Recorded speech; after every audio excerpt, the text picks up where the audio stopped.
नमस्कार दोस्तों, मां पूजा वज़ीरानी तव्हां सभिनि जो कला ऐं कलाकार प्रोग्राम में हार्दिक स्वागत थी कयां। कला छा आहे? रीनोन्ड नॉवलिस्ट लियो टॉल्स्टॉय जे हिसाब सां कला तव्हांजे इमोशंस ऐं एक्सप्रेशंस खे कम्युनिकेट करण जो हिकु माध्यम आहे। तव्हांजे इमोशंस ऐं एक्सप्रेशंस खे संगीत ऐं ड्रामे जे ज़रिए कैरेक्टराइज़ था करे सघो। दोस्तों, अॼु मां संगीत ऐं ड्रामे जी ॻाल्हि इन्हीअ करे रही आहियां छाकाणि त अॼु मां तव्हांजी मुलाक़ात हिकिड़ी अहिड़ी पर्सनैलिटी सां कराईंदसि जंहिंजो जनम त संगीत जे घराने में थियो आहे, पर हुननि परस्यू कई आहे ड्रामे जी कला। दोस्तों, अचो त मुखातिब थियूं रिस्पेक्टेड सर श्री जेठानंद भारद्वाज जी सां। सर, तव्हांजो असांजे स्टूडियो में हार्दिक स्वागत आहे। दोस्तों, सिंध प्रांत में तंडे आदम नाले हिकु शहर आहे। उहो शहर सुरीलो शहर भी चवाईंदो आहे। कलाकारनि ऐं भगतनि सां भरियल हिन शहर में घणा ई गुणीजन वसंदा हुआ। के गुणीजन अॼु भी हुते रहंदा आहिनि। जमालो खान नाले हिकु कलाकार जो घरानो अॼु भी हुते एग्ज़िस्ट करे थो। सालनि पहिरियों तंडे आदम शहर में गुर ज्ञानचंद ऐं गुर शंकरदास चेतन गिर ऐं कुंदन गिर खां शास्त्रीय संगीत में तालीम हासिल करे नालो कमायो। दोस्तों, गुर ज्ञानचंद ऐं गुर शंकरदास जी चौथी पीढ़ीअ जी हिकु शख्सियत अॼु असांजे स्टूडियो में मौजूदु आहे। अचो त हुननि सां मुखातिब थियूं। सर, तव्हांजो असांजे प्रोग्राम में वरी स्वागत आहे। सभिनि खां पहिरियों मां तव्हां खां तव्हांजे ही गुर घराने जे बारे में ॼाणणु चाहींदसि। असांजो गुर घरानो हाणे मुंहिंजी चौथी पीढ़ी आहे, यानी हिन खां पहिरीं पीढ़ी असांजो गुर साहिबु जशन राम, जंहिंखे खट वारो संत करे बि माण्हू सुञाणंदा हुआ। हू सूफ़ी फ़क़ीर हुआ। हू खट ते वेठा हूंदा ऐं कुझु न कुझु लिखंदा हुआ। हुननि घणेई बैत घणेई कलाम लिखिया, पर उन्हनि जो हिकिड़ो बैतनि जो ऐं कलामनि जो कुंजुनि जा कलाम, कुंज हिकिड़ो पखी थींदो आहे, ॾाढो सुहिणो पखी हूंदो आहे, उनजे मथां उन्हनि उहे कलाम लिखिया। उन्हनि खे हर कंहिं भगत ॾाढो सुठे नमूने ॻायो। उन खां पोइ ॿी पीढ़ी उन्हनि जा सुपात्र 5 सुपात्र हुआ। उन्हनि खे वॾा वॾा थांवरदास, ॿियो नंबर नारायण दास हुआ, उहो सुठो तबलो वॼाईंदा हुआ। उन्हनि खां पोइ रेलूराम, गुरसाहिब रेलूराम, उहो बि सुठो तबलो ऐं ढोलक वॼाईंदा हुआ। पर उन्हनि खां पोइ जेके असांजो ॾाढो ज्ञानचंद ऐं शंकरदास, हुननि संगीत में ॾाढो नालो कमायो।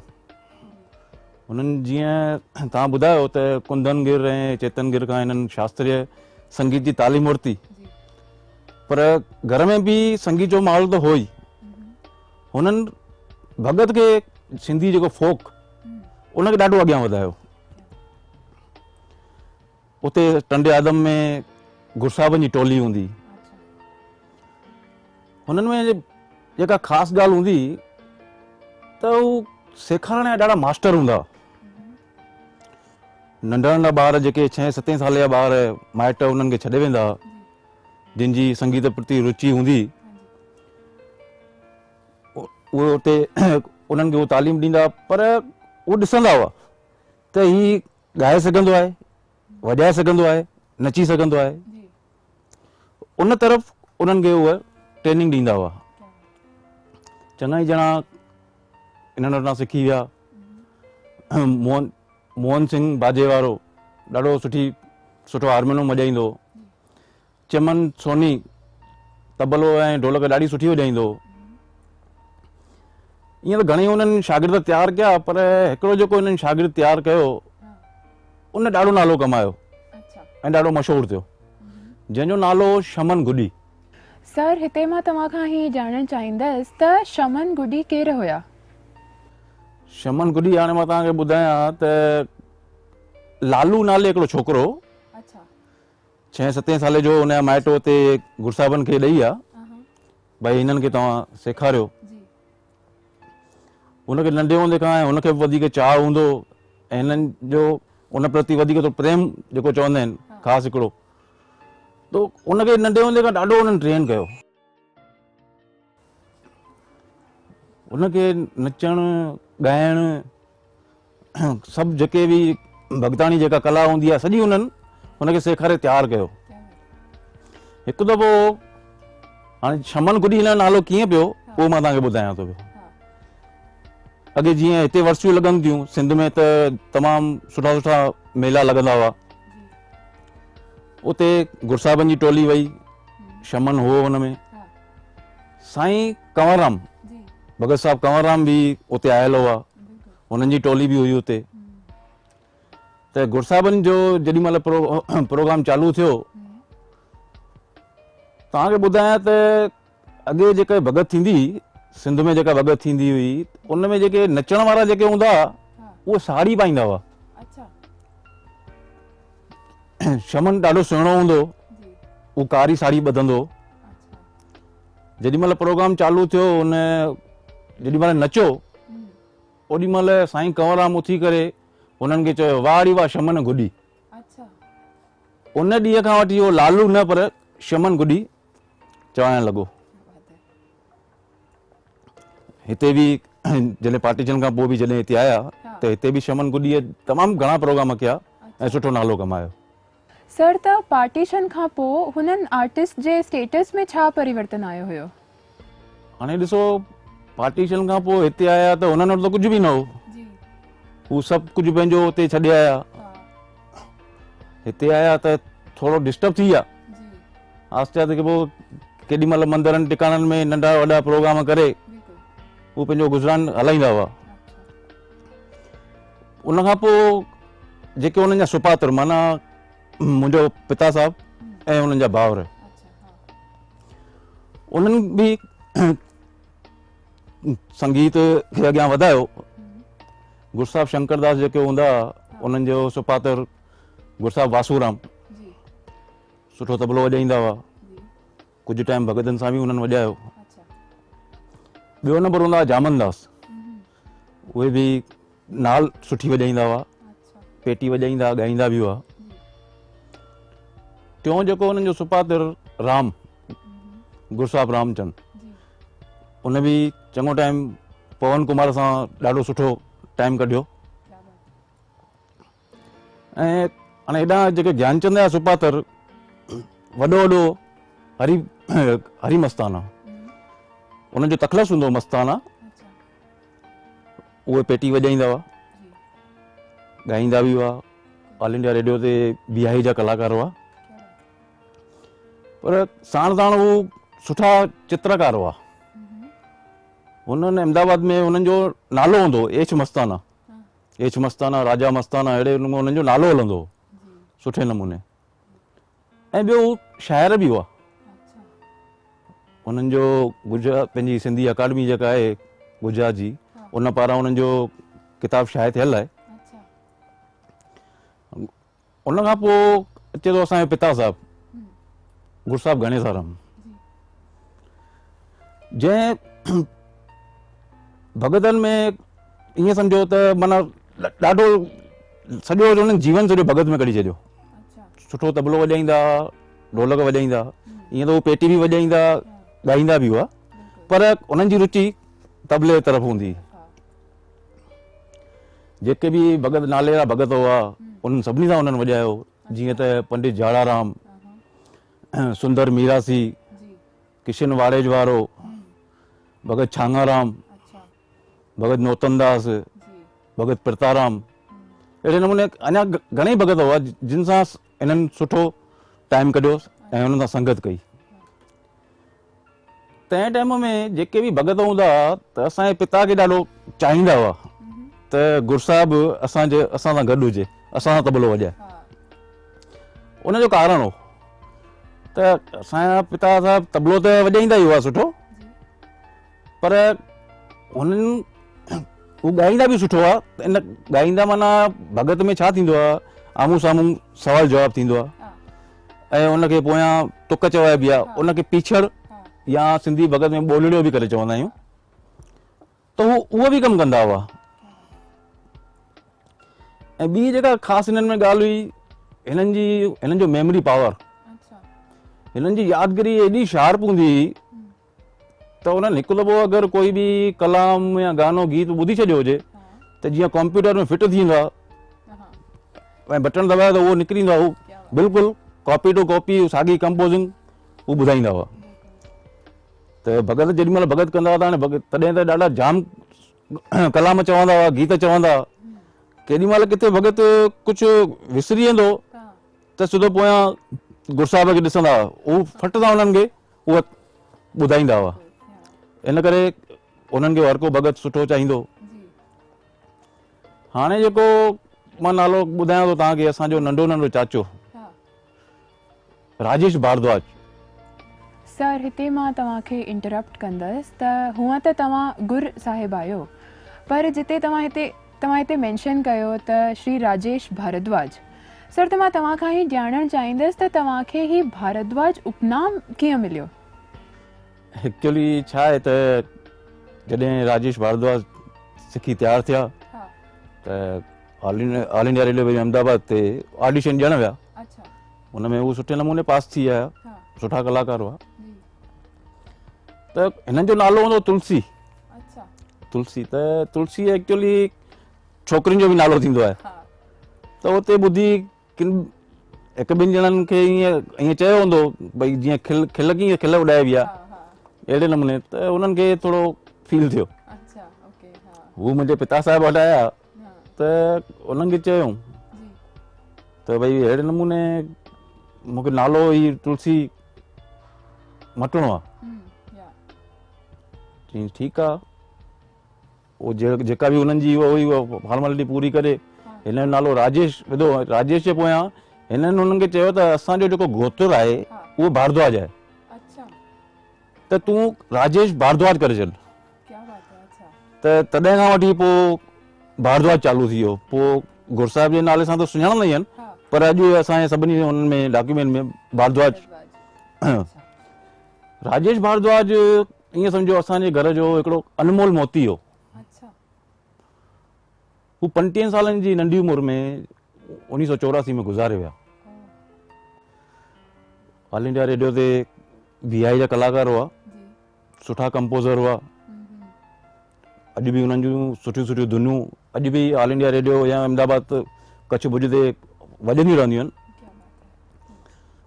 उन्हनि सिंधू मुंहिंजी मां, जीजल मुंहिंजी सिंधड़ी, अर्जुन आसिद जो लिखियल गीत आहे। अॼु बि पवन कुमार अॼु बि सिंधी प्रोग्राम में उहो ॻाईंदो आहे। ॿियो उन्हनि कवाली हिकिड़ी सिंध जे मथां उन्हनि कवाली पाण लिखी ऐं कीअं विसारियां तोखे तुंहिंजी यादि मां, यादि तुंहिंजी थी सताए बार बार। इहा बि कवाली पवन कुमार ॾाढी सुठी ॻाईंदो आहे। ऐं ॿियो हू चित्रकार हूंदा, सुठा नाले वारा चित्रकार हूंदा। पर उन्हनि 35 सालनि जी नंढी उमिरि में जेतिरो उन्हनि खे करिणो। अच्छा, ॿियो मां तव्हांखे ॿुधायां त उमर मारी नाट्य बैले थियो लॻभॻि 1980 जे आसपास जी ॻाल्हि आहे, जेका अर्जुन आसिद लिखी।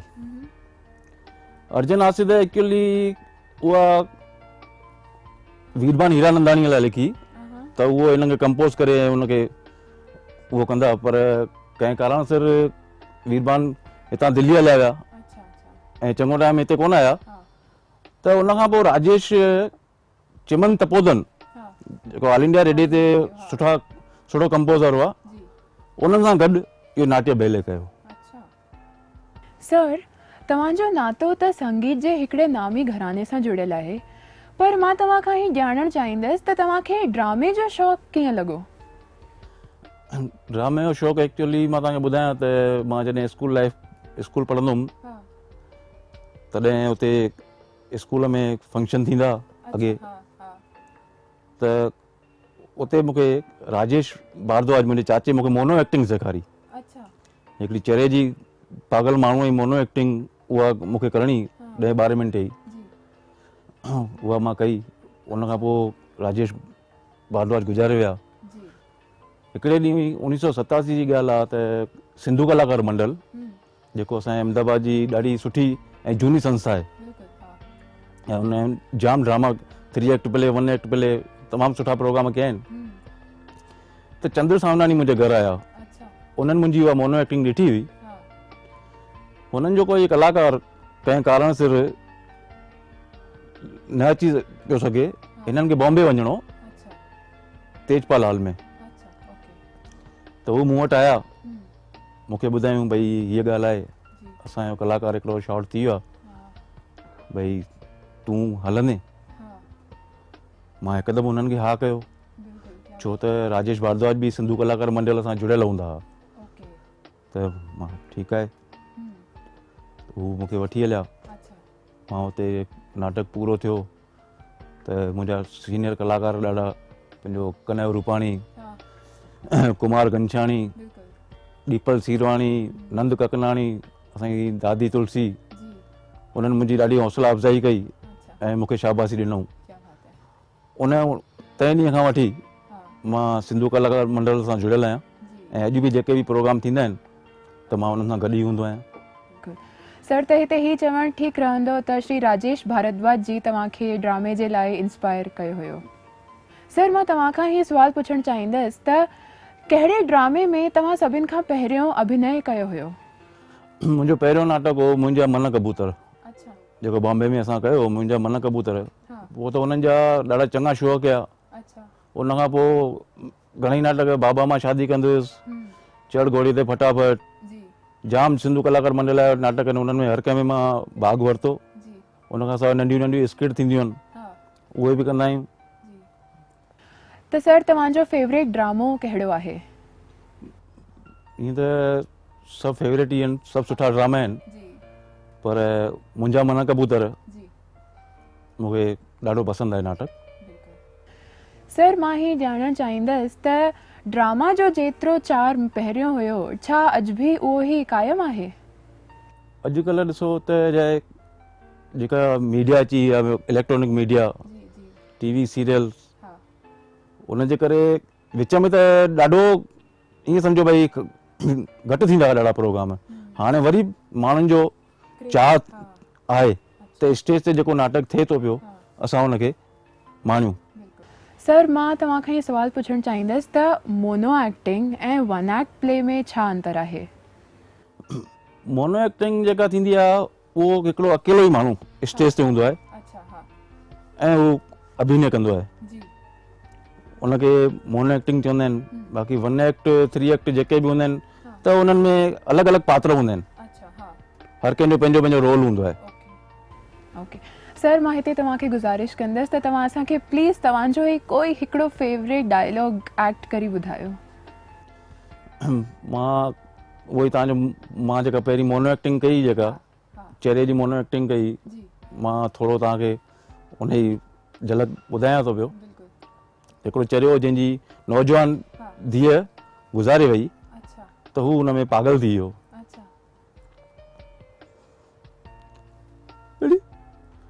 अरे चिंगाई तेली, अरे मारो मारो मारो मारो, मालू, ओ मालू, मालू, मालू, मालू तो मरी वई, हाँ, मालू मरी वई।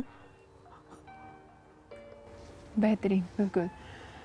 सर, मां हिते तव्हां खां ही ॼाणणु चाहींदसि त तव्हां त संगीत जे नामी घराने जी संतान आहियो, पर तव्हांजो इंक्लिनेशन ड्रामे तरफ़ आहे। त अॼु जे दौर में तव्हांजे संगीत जे घराने जी परंपरा खे केरु अॻियां वधाए रहियो आहे? असांजे संगीत जी परंपरा मुंहिंजो छोकिरो आहे, सुनील भारद्वाज, जेको शायदि तव्हां सां बि वॼाईंदो आहे। हू जॾहिं नंढो हूंदो, 2-2.5 साल जो हूंदो, त मुंहिंजे पिता सां ई वेठो हूंदो। असांजे पिता साहिब जी हिकिड़ो नियम हूंदो, सुबुह जेॾी महिल उथंदा, हुननि खे कुझु न कुझु सुरीलो ॿुधणो हूंदो, कुझु न कुझु कलाम, गज़ल, कैसेट हलाए ऐं ॿुधंदा हुआ। हीउ उथी करे कुझु किथे केॾी महिल टेबल, केॾी महिल दबलनि ते हीउ हथ हणंदो, त मुंहिंजो पिता चवंदो भई मूंखे लॻे थो त मुंहिंजी कला अॻियां वधंदी। त जीअं जीअं थोरो वॾो थियो, पंहिंजे ॾाॾे खां सिखियो तबलो, थोरो टाइम ॿिए हंधि बि थोरी ट्रेनिंग वरितई ऐं पवन कुमार सां प्रोग्राम कंदो आहे। मां तव्हांखे ॿुधायां त हिनखे तबले सेखारण में पवन कुमार जो बि सुठो हथ आहे। त उहो जॾहिं अञा सिखंदो त पवन कुमार पंहिंजे प्रोग्राम में हिनखे वठी वेंदो हुनजी हौसला अफ़ज़ाईअ लाइ। त हाणे त सुठे नमूने ॿियनि कलाकारनि सां वॼाए थो पियो, ॿाहिरि वञे दिल्ली, बॉम्बे, कलकत्ता सभिनी हंधि। ऐं ॿियो असांजी राजेश भारद्वाज, उन जी डॉटर आहे बॉम्बे में, रागिनी टेकवाणी।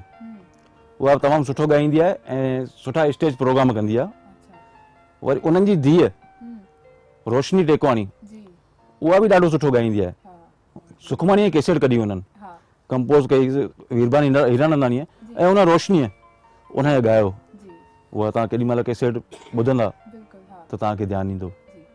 सर, हीअं त ही कन्वर्सेशन्स नेवर एंडिंग आहिनि, पर वक़्त जी पाबंदीअ जे करे मां अंत में तव्हां खां ही ज़रूरु ॼाणणु चाहींदसि त जीअं त तव्हां ॼाणो ई था त सिंधी नौजवाननि, सिंधी यंगस्टर्स खे सिंधियत में, सिंधी म्यूज़िक में ऐं इवन सिंधी कल्चर में घटि इंट्रस्ट आहे ऐं बॉलीवुड ऐं हॉलीवुड में वधीक इंट्रस्ट आहे। त अहिड़ियुनि कंडीशन्स में सिंधियत खे, सिंधी ॿोलीअ खे बि प्रिज़र्व करण जे लाइ छा थो करे सघिजे? ॾिसो, अॼुकल्ह ॿार जेके आहिनि ॾाढा एक्टिव आहिनि। प्रोग्राम सिंधी थियनि था, सभिनी हंधि सिंधी प्रोग्राम थियनि था पिया। त मुंहिंजो सिर्फ़ु हिकिड़ो ई चवणु आहे त ठीकु आहे, सिंधीअ में हाणे स्कूल ई बंदि थी विया आहिनि, त पढ़ी कोन था सघो त घटि में घटि घर में सिंधी ॻाल्हायो। त घटि में घटि जेॾी महिल कोई बि सिंधी प्रोग्राम हलंदो त तव्हां भाषा खे सम्झंदा त ई तव्हांखे मज़ो ईंदो। त हू सिंधी ॻाल्हाईंदा हूंदा त हुननि जे ज़हन में सिंधी अखर हूंदा, उहो ॿुधंदा त हू हुनखे अॻियां वधाए सघंदा। सर, ही असांजी ख़ुशनसीबी आहे त तव्हां तव्हांजो प्रेशियस टाइम कढी करे असांजे स्टूडियो में पधारिया ऐं तव्हांजा अनुभव शेयर कया। Thank you so much. मां GTPL जो ॾाढो शुक्रगुज़ार आहियां जिन मूंखे हिते घुराए मौक़ो ॾिनो। प्रोग्राम खे समाप्त कंदे कंदे मां सिंधी यंगस्टर्स खे ही डेफिनेटली चवणु चाहींदसि त सिंधियत खे प्रिज़र्व करणु असांजी रिस्पॉन्सिबिलिटी आहे। त अचो त let's join hands together and save Sindhiyat. Thank you so much.